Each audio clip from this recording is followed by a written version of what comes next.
Hello and welcome to Verity Times. My name is Yvonne and today I will be speaking with Tochukwu on the intersection of digital financial inclusion and health equity. Tochukwu is a financial services specialist with a proven track record of successful project delivery across Africa and Europe. He is a management consultant in the data and services business at MasterCard. Prior to joining MasterCard, Tochukwu led Genesis Analytics business in Nigeria, which was crucial in expanding the firm's reach in Africa. He successfully delivered and supported over 30 client projects in over 25 African countries. His project clients include MasterCard, Time Bank, the World Bank, Microsoft, Google, ZimSwitch, and Standard Bank. Hello, Tochukwu. It's nice having you here today. Yeah, thanks for having me. Great. Okay, so today I'm really looking forward to this conversation because I know this is something that you're very passionate about, and so am I. So let's get into it. My first question to you would be, and I think it's sort of going to be a discussion, right? So let's talk about healthcare and financial services, right? And how they relate or how they intersect, right? How does digital divide in financial inclusion impact access to healthcare services, especially among minorities, individuals in underserved communities, right? Because today there is still the whole talk about financial inclusion, but how does that come into healthcare access? Yeah, that's a very interesting question, and we can speak about it the whole evening. I trust you. Healthcare was originally designed, and when we talk about healthcare, like as an institution, it was originally designed almost to exist in conjunction with financial services. And until today, that has been the case. So you would find that in any country where there is good healthcare or access to healthcare, you would find a very strong insurance system. So you can almost not separate healthcare from insurance, right? And in countries where there is, in some European countries where you find that you don't need insurance to access healthcare, you would then find Social Security, in which case the government is taking on that cost. But for the most part, you would find people struggle a lot to access healthcare in such systems. Then they fall back to private healthcare, in which case they now need insurance again to access private healthcare. Otherwise, it's very expensive. And I would use myself as an example. As a middle-income individual in a European country, I have to always use private healthcare if I want to access healthcare as fast as I need it. And as fast as the situation demands, because health is often at the point of emergency that you need it. At that point, you need to access it quickly. Therefore, private healthcare becomes important. And how do you access private healthcare? You need insurance to cover the cost. Otherwise, it's the budget never fits into your day-to-day activities. And I think as we go ahead, I would explain to you further the intricacies that come with insurance intersecting with healthcare. But basically, the middle ground between healthcare and financial services is insurance. Yeah. Right. And I absolutely agree with that because as someone from Nigeria, right, I currently live in the United States, but until I moved here, right, I never thought how important insurance is when it comes to healthcare, right? Because over here, if you don't have insurance and you need to access healthcare, it's a hassle. It's a huge hassle. But in Nigeria, private healthcare is such a big deal because obviously if you don't even have an insurance, you can access healthcare easily. Correct. And I agree with the insurance part because that's such a huge thing. And that leads me to my next question, right? Because obviously some people who are excluded, right, or who cannot access insurance, maybe for some reason, right? Or Right. they cannot afford it, or they're just absolutely excluded, right? That leads me to my next question on some of the barriers, right? People face in utilizing digital financial inclusion or digital financial services. And we have like really hinged on insurance, right? As their center point, basically, right? So what are some barriers that like some people face in utilizing the service? The very first point on that point would be digital literacy or literacy first, right? So people understanding why insurance is important, understanding how to assess it, and when to use it and when to assess it. I have someone very close to me who has a very serious medical condition, and I've been trying to convince her to get insurance. And it's been extremely difficult to do that, even though the person knows that if she doesn't get the insurance and the situation becomes an emergency, she's going to have to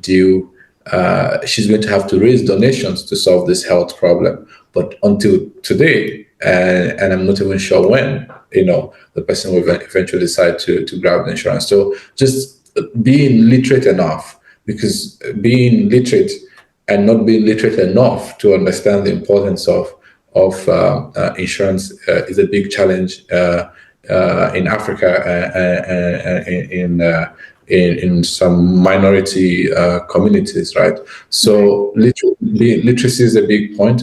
We also have other issues around access to technology, because oftentimes the insurance companies don't have the resources, particularly the micro insurance companies that reach the underrepresented communities. They don't have the resources to have physical presence within these communities. So they would eventually rely on digital technologies to reach them. But the communities addressed do not have access to digital technologies to consume the service. That's a big problem. The last point there would be access to financial resources to use insurance. Is even when you get the insurance, and this is something I'm living with at the moment. When you get the insurance, you need money to use the insurance. So, example. When I use the hospital here, I have to pay and then send in the claim to get the money back, right? And this can be as little as 60 euros, and it can be as much as 5,000 euros. So it depends on the situation. So imagine if I have a health situation and I have insurance, but I can't spend towards that health situation in order to then get it back. Then there's a problem. So these are some of the things that also discourage people, because they still have to use their own money to pay for the service and then claim it back. But there's also that gap from a financial standpoint. Yep. Those are actually great points. And you reminded me, especially on the part of the literacy part, right? It reminded me of an interview that I watched this week, and it was Yeezy, and he was talking about how, he has Lamborghini and he has all these things, but he felt so ill that he didn't have insurance. He just dawned on him that he didn't have insurance. And in my head, I'm like, what? Like, you have all of these things, but you never prioritize health insurance. Like, that's a joke.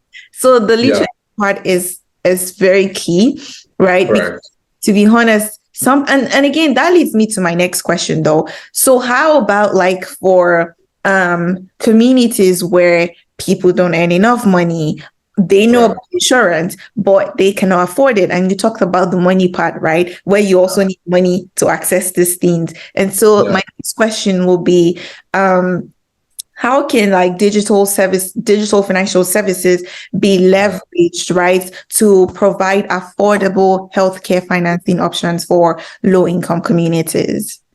Correct.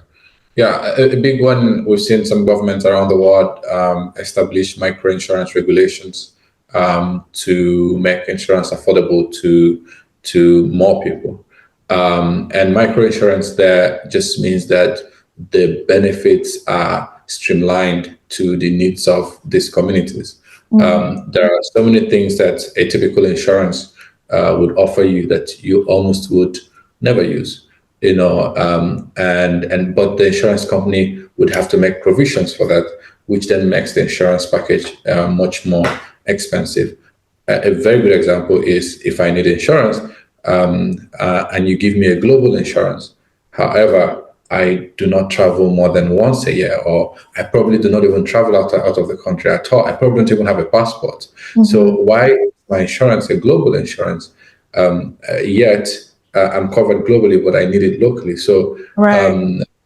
so if you streamline that service and only give me a local insurance, then the cost of that insurance package would be much smaller. So we've seen insurance companies and also fintechs and small emerging insurance companies showing up now, offering this micro product that is streamlined to the needs of minority communities, streamlined to they offer them exactly basic services, exactly what they need, nothing more and nothing less. That's a very good way that I've seen that problem being addressed. Another way that I've seen it being addressed is instrumental payments when it comes to insurance. So oftentimes you'd see some insurance companies would want you to pay in full, but we've now seen for the mic, in fact, a very interesting one in Nigeria where the insurance is paid per day. So the micro merchants, the market women, it's a bundled product. Actually, it's a bundled product where every day they go to their stores and collect money, but that money they are paying them is savings. At the same time, is insurance embedded in it. At the same time, there's credit. They now have access to credit. So so more or less like embedded financial services.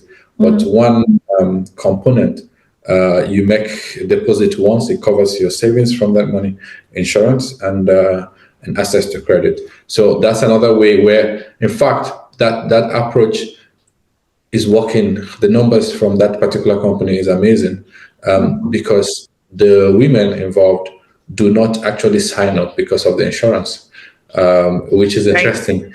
They are signing up because they really want to save, and because women like to save. You can go and read the Piggy Bank report to get more information as to that. But women like to save, so and they are very good at saving. So because this company knows that information, now they said, "Don't worry, as you save, we can also give you something more interesting, which is a micro insurance product." So collaboration and partnership has really worked because the bank that is the microfinance bank that is offering them this product is not an insurance provider. So they partnered with a micro insurance provider in Nigeria to form this joint product and offering it to the women. So those are some of the scenarios that I've seen where the product has been, sort of tweaked a bit to make it available to these minority communities. Wow, that's actually a great one, to be honest. I like that. Like if I were in their shoes, like I would give in, like straight up, right? Because it's such an embedded service where like it's not just one thing, it's like almost everything. And that whole part of the literacy, right? Where a lot of like, especially in like the low income communities or the rural communities where people don't really they feel like they don't have a need for insurance, right? And so if you give them these other things and then you include insurance in it, it makes sense specifically for them because, they're getting the main thing for which they joined, but they're also having access to these other things, which is very. In fact, it will surprise you to hear that this insurance company, in fact, I'm going to call their name, ASEAN, not ASEAN, not ASEAN, it's Lapo Microfinance. Okay. However, ASEAN then really launched a similar product. So Lapo has become more or less like a market leader in sort of creating bundles like this, and ASEAN followed suit. But what remains different between LAPO and ASEAN's product is that LAPO then added a scholarship component to the same product. So if you have the account or you're saving regularly through them, you get Right. this. Then your child will get access to a pool for a potential scholarship for the next term's school fees. So if you save consistently for 3 months, your child gets into a pool for a potential scholarship. Your child will have to then write an exam and all of that. But it's just impressive because most of the women actually consider the daily savings to be them potentially unlocking an opportunity for somebody to pay their child school fees. Yeah. It just connects a lot of things at the same time, which is interesting. That's so interesting. Thank you for sharing that example. Like that's absolutely interesting. And that part on women, love women, like most women love to save. I agree because I love to save too. Okay. Now to my last question, right? And then that's tied to your previous response on this, right? But on a broader scale, right? Yeah. So I'm having to ask you on what can policy or what role can policy makers play in fostering a supportive environment for developing and implementing these digital financial services, right? And especially when it comes to their health sector. So we just talked about like this example you gave now, but look at it from like a bigger or broader perspective, right? What role can policymakers actually like play in this? Interesting. It's a very good question and very timely. In any situation, when it comes to regulation in financial services or healthcare, in financial services, there are 3 possible things that any regulator can do. The first is to watch and see, and I will explain. The second is to test and learn, and the third is to be proactive. So watch and see is, we know that this situation is happening, is coming up, but we'll not do anything. We just watch and see what is going to happen. That's the position that Kenya took with mobile money and M-Pesa, and it worked for them. So when M-Pesa showed up, they didn't regulate, they just watched to see how it's going to evolve. And then later they invited Safaricom and said, come, let's sit down and then design a policy around this thing. Test and learn is where the government now creates an environment, an environment where these players can come in and play alongside the regulator. And the regulator is actually putting in place softly guidelines to guide the activities without actually putting a regulation or a license. You can play, but these are the guidelines, right? And then the last point is a proactive position where they show up and they say, well, you can't just do this. We are going to regulate you, which is the position that Nigeria took when it came to crypto and securities and all of that. You would remember when they had to shut down a few of the investment platforms and all of that. So they took a proactive position. So when it comes to healthcare and digital services coming together, it's very important for regulators to, one, take a collaborative approach, work with their counterparts in the healthcare ministry, and ultimately, and most importantly, they have to be proactive because we're talking about life here. So if you go around Africa, you would barely see any country that has a microinsurance regulation. But what we are seeing in a few, or 1 or 2 actually, we've seen licensing activities for microinsurance, but we haven't actually seen a full-fledged regulatory guideline. And so what it then means is that in the rest of the countries, you are not able to launch without breaking the law a microinsurance product, right? And therefore, the requirements for you to launch, even if you want to launch an insurance product that will target the underserved, you still have to meet the requirements for the same insurance that is targeting the premium market. So there's a mismatch between innovation and regulation. So imagine if the capital requirement for a normal insurance company is 3 billion, but you want to launch a product that will target the underserved. The requirement should be about a few millions, right? So that way, there's a clear mismatch. It just reminds me of the young man who flew all the way from the US to Nigeria and went to the Ministry of Education and told them, I want to launch an online university. And they said, wonderful, good idea. We're very happy to receive you, you know. And then the guy came back the next week and said, okay, can you give me now we want to go ahead, you know, what are the next steps? And the woman printed the requirements for him. And when he looked at it, he saw the first requirement is 100 hectares of land for the proposed university, you know, and he said, no, this is an online university. No, we understand this is an online university, but still bring the 100 hectares of land for the proposed university. So you'd see that regulations are not matching innovation, right? So it's important for the regulation to be at the same pace with innovation. As I always say, this is 2023. The time to watch and see is over. You know, we can either test and learn, or should be proactive. Basically, that's it. Yeah. Right. That's actually great. Like these are just like great points. And to be honest, the way that you simplified it, like just made it easier to understand. Because obviously sometimes back then in Nigeria, I would wonder before like this whole plunge of fintech and all of that, did the regulators actually have like policies for these players? But then the more organizations that like popped out or that was established, there were now like proactive regulations on how to like navigate this whole thing. And I think that's very important, even like with policymakers in creating like an environment or thriving environment for financial services and healthcare, basically. Yeah.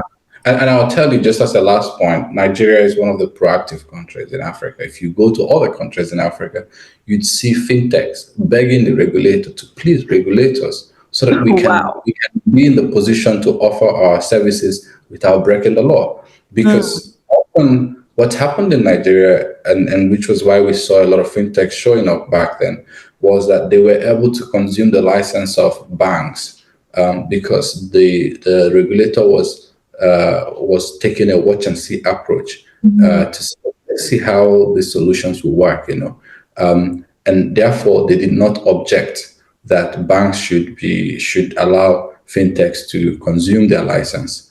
But in other jurisdictions, the banks would ask the fintech to go to the regulator and obtain a letter of no objection. Therefore, the regulator has to write a letter to the bank and say, we are okay with you allowing the fintech to consume your license, right? But in most other African countries that I've worked in, the regulator is not open to write that letter, which then puts them, exposes them to any potential risk from that partnership that ensues between. Because if anything goes wrong, the bank is going to say, oh, well, you wrote us a letter saying we can go ahead and do it, right? So the fact that this person says, go and meet the regulator to give us a letter of no objection, the regulators are willing to write it. In fact, the process of obtaining that is nearly impossible.